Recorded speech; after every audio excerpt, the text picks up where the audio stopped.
Konnichiwa, buddies. This is Chris Sniper. Kasama natin ngayon ang Team Saba. No? Black Phantom at Black Fox ang kasama ko dito. Saka si paring Black Tiger. Okay? So, nandito pa rin tayo sa Pagadian, sa Buanga del Sur. Salamat kami sa accommodation sa RBH Beach Resort. No? Okay, maganda na malapit dagat. Okay, so ngayon ipapakita namin diretso na remapping saka dalawang testig ang makikita nyo ngayon. So i-share pa rin namin to para may natutunan kayo sa mga vlogging namin. No? Hopefully makatulong ang mga insights na ito sa mga tropa natin ng mga explorers. Okay, Bansay Team Saba! Bansay! Thank you. Okay, kung titingnan natin, dito na tayo. Ang bato na to, fix talaga to, no? Alam na natin na may bahay dito ng Hapon dati, no? May bahay dito. May living witness dito, ang may-ari mismo ng lupa. Living witness siya. Yung kasama siya ng mga Hapon dati. Itong marker na to is turtle, no? Turtle marker. Bato na parang turtle. Nakita lang, no? Diyan. So, pag magkukumpas ako nito, ganito lang yung body ko. Direct na tayo sa yan. Dalawang dala na load dito, yan. South position, big load. Yan. Ayan. Yan sa south. Okay. Diyan. North position, another load yan. Okay. Pero titingnan mo tayo ang aking formation. Yan, talagang cutting. Oh. My dot. Pinter to, big load. Kukuha tayo ng bearing. Yan. 2 to 5 degrees. Yan ang dig site. Explain ko mamaya. Diyan. Kukuha tayo ng bearing from galing din dito. Pupunta tayo sa old tree. Yeah, ang old tree na yan is naka 315 degrees. So, ibig sabihin naka northwest ang kahoy na to. Alam nyo ba ang kahoy na to? Ito siya. Ang puno na to is talagang lumang-luma na. Pag pinagin na dito ni Kuya dati, no? Sa may-ari dito. Dito na to. Itong tinatawag natin na fruit tree. Tisa fruit. Okay, pakiano Black Phantom. Ito yung bunga ng tisa.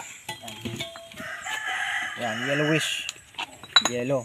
Tapos may isang seed, no? Okay, buto. Yan, yan ang tisa, yellow fruit.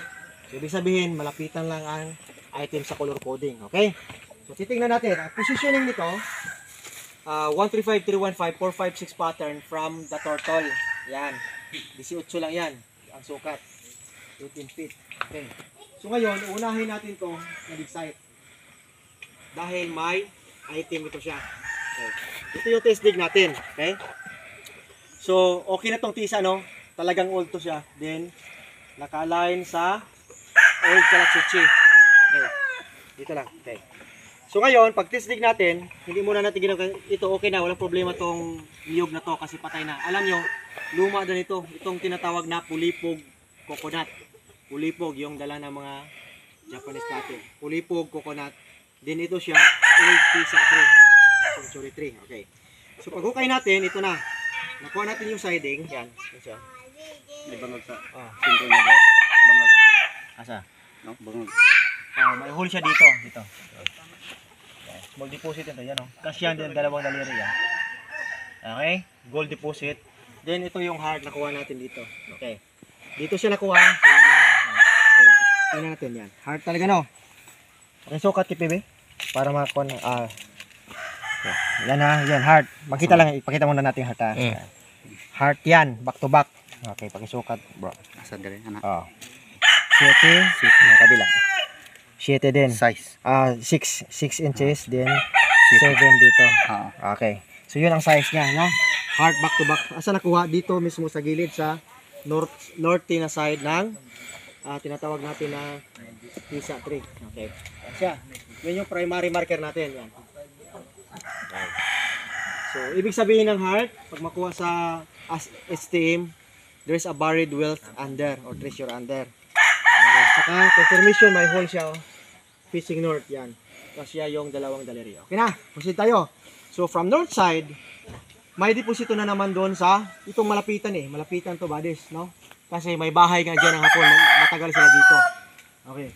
Dyan lang, sukat tayo ng 21 feet na din. Diretso tayo. Sukat. North-south alignment. Yan. Sige, lock lang.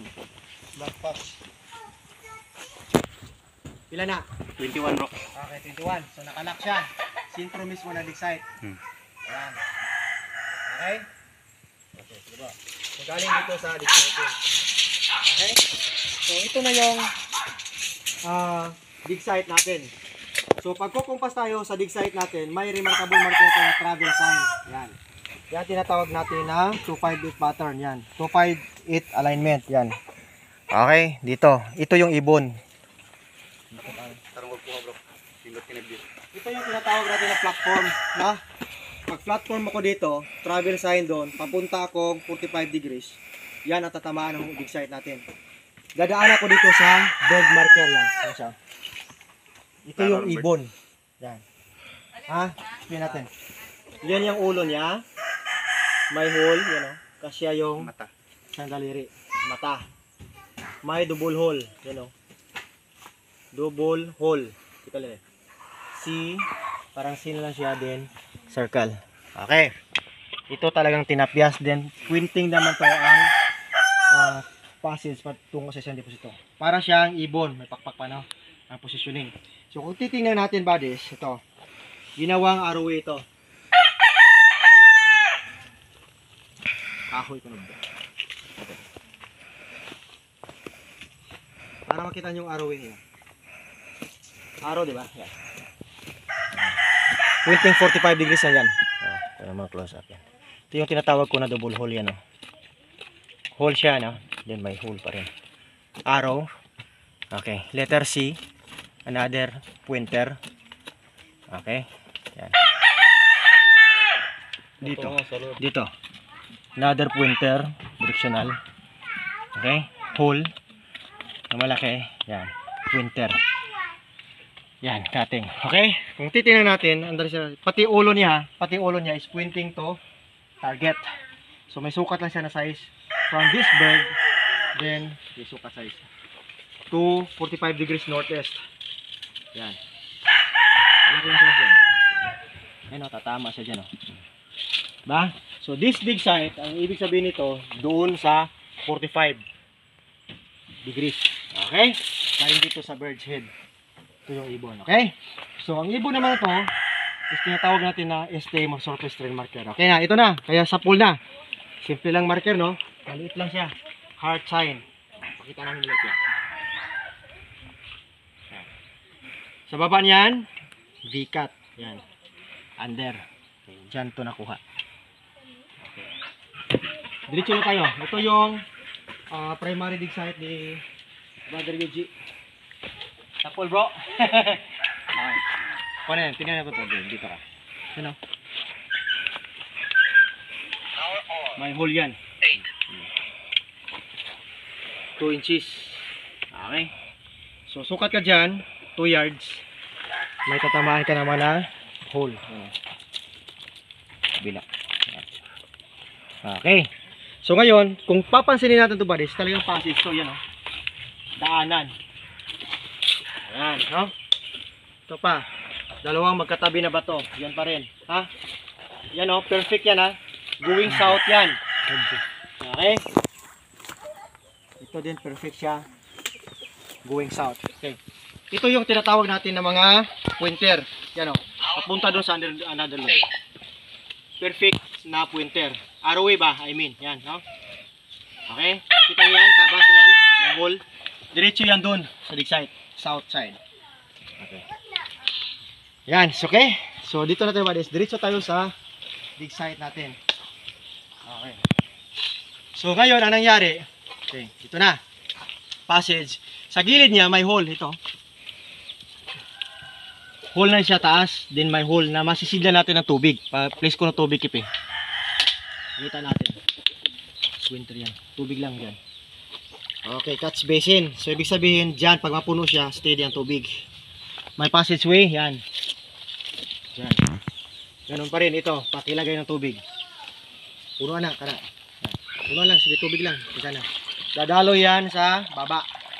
Dadaan yan sa walling. Yan, ang sikreto. Okay? So, south side na to. So makita mo tubig na yan sa norte. So, ibig sabihin, dito ang dig site. Ayan. Then, pag bibiring ka sa turtle na yan, may lock point yan na bibirin doon. Ayan. So, yan ang 45 degrees doon.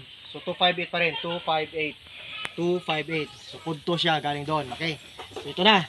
Mayroon pa rin siyang pointer dito. Ang dami niya. No? Yara. Pointing to deposit. Then, ito yung matindi bodies talaga nakaukit. No, ito yung parang back. Oh, baki. Okay, angle ka. Ito yung pointer niya. Yan o. Ang direksyon yan, 90 na. Due east. Yan. East, 90. Yan. Okay, 90. Ito siya, pointer. Ito o. Puzzle type pa nga to. Yan. Yan. Pointing to deposit. 12 feet. Okay? Dadaan ka dito. Yan. May hole na naman dito. Yan. Okay, so direct dig site na. Okay, pag trenching na, Father UJ, ito nangyari. Okay? Mag-trench, 1 foot pa lang, no? Naglabasan ng marker. Yan, no? Tingnan yung formation, no? Unusual, no? Mapakan mo. Okay? Then, ito muna. Pag 3 feet na, may walling type. Dito. Sa kabila. Yan, wall. Yan. May wool yan dyan. Yan, no? Talagang makinis pa gano'n. Yan. Huling gina. Diba? No. Vertical talaga, perfect, no? Yan ang formation ng mga bato dito. Okay, dito may heart. May heart yan, ito. Kunan mo ka. Yan o. I-close up mo to. Wall pa rin to. Kita nyo, wall yan o. Huling ka. Wall. So kanto-kanto. Ito yung heart o. O. Isometric. Yan. Pag titingnan mo dyan na angle, heart talaga yan. Makita to ito. Ito, heart to ha. Yan. Hindi naman siguro yan. Heart talaga. Ibig sabihin, downward. Oh, naka-wall kasi, naka-wall. So downward, push it here. Saka ito passes natin, yan. Diyan. South direction, okay. Oh, may passes pa din dyan sa kabila. Okay, so ito na. Ito yung mga explain na nakuha. 2 feet. Oh, 2 feet nakakuha ito lahat. Okay, ito yung formation. Okay. Ito, kung titingnan natin dito sa gilid to ah. Sa gilid ng dig site natin. Tingnan nyo, parang heart. Yan, heart no. Okay. Pagbalik ta rin natin, yan ha. Ayan. Heart pa rin, oh. Back to back heart. Okay. Kabila. Ito yung tinatawag natin na may dot or hole. Yan. Yan, oh. Kasya. Okay. Ito yung diamond type. Yan. Or box type. Kahon, no? Pakiano, bro, ng kahoy dito. Para makita nila. Yan. Lock. Oh, yan. Kita nyo. Box. Sukat tip eh. Yan. 5. Okay, 5. Sukat na 5. 5. Okay? So yan, box. Sa kabila is, anong tawag natin dyan? Heart. Okay, heart pa rin. Yan, heart. Ganon siya, oh, di ba? Paturo sa gitna. Ito naman, katabi niya, bro. Diba?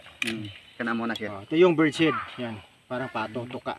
Dirig na siya ang pinto. Pointing doon sa gitna. Pati ito ha. Kana pointer. Ito yung mga siding, pang side na marker. Lahat nito, ayan o. Ulo. Ulo ng bird. Yan siya. Ha? Puzzle type yan. Sa gilid to. Ito naman sa magilid-gilid. Ito banda no? Dirig, kanibanda ka na Oh, siya. ito. 7. C-type yan. Diyan siya sa ilalim. Portal. Code 1, norte. Norte, may tubig. Yan. Diyan siya. Okay, another sign ito. Doon sa gilid, no? Dirig yapon bro. Doon siya sa gilid. Plaster bro. Sa nakuha. Diyan, pointing center. Okay? Kana mo point. Ito ang sa Sintro na. gitna. Kana mo center bro. Sintro. Manipis. Katid, oh. Murag rabbit. Oh, Murag rabbit. okay. Din ito sa, gitna. Tingnan nyo, parang heart din may hole. Muna gitabunan. Okay. Yan, hole. Tinatabunan niya. Yan. Sa gitna to. Sa gitna bro. Okay. Yung kanina sa corner niya. Ito sa corner. Oh. Doon, di ba? Diyan. Saka may heart na ano. Tingnan nyo, talagang cutted body. Sa ilalim na to ha. Yan. Yan tinatawag natin na V-cut. Yan. Under meaning yan. Pag makuha sa center shaft. Okay. V-cut. Saka ito, magkatabi din doon sa kilid. Diri na siya bro. Kana ba? Diri. Oh, pointing center. Yan oh. No. Pointing. Okay. Kana ulit. Yung passage. Okay. So, ganyan ang setup bodies na dig site natin. So, ibig sabihin, dalawang magkalapit na item ha. Alignment north-south. So, 159 pattern. Then, full chrome point natin ang old tray na kisa. na kumpleto ang mga marker na given sa perimeter. Sa paligid. Dito na ito nagtumpok ang mga bato. Then sa norte, doon na ang bahay ng mga Japanese dati. Before World War II, then during World War II, dyan pa rin. Hanggang naabutan pa ng mga may-ari dito ang bahay. Pero ngayon bago na, naka-renovate na lang. Okay. Yun lang buddy, sana may natutunan kayo. Yan, test digging na 4 feet pa lang, no? Patuloy. Marami na kami na test dig dito. Then, marami na rin na trace na dig size. Hindi lang namin sabihin para, ano na siya, sekreto na. Yun ang marker na nakuha naman nyo. Dump type. Okay. So, dire pundok. Hayag. Okay. So, maraming salamat, Bro Yuji, sa Team Saba, no? Maraming salamat.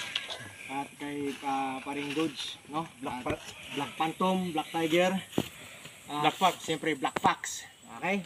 So once again, this is Chris Sniper from Pagadian, Zamboanga del Sur, saying eat, sleep, and explore, and Bansai! Bonsai!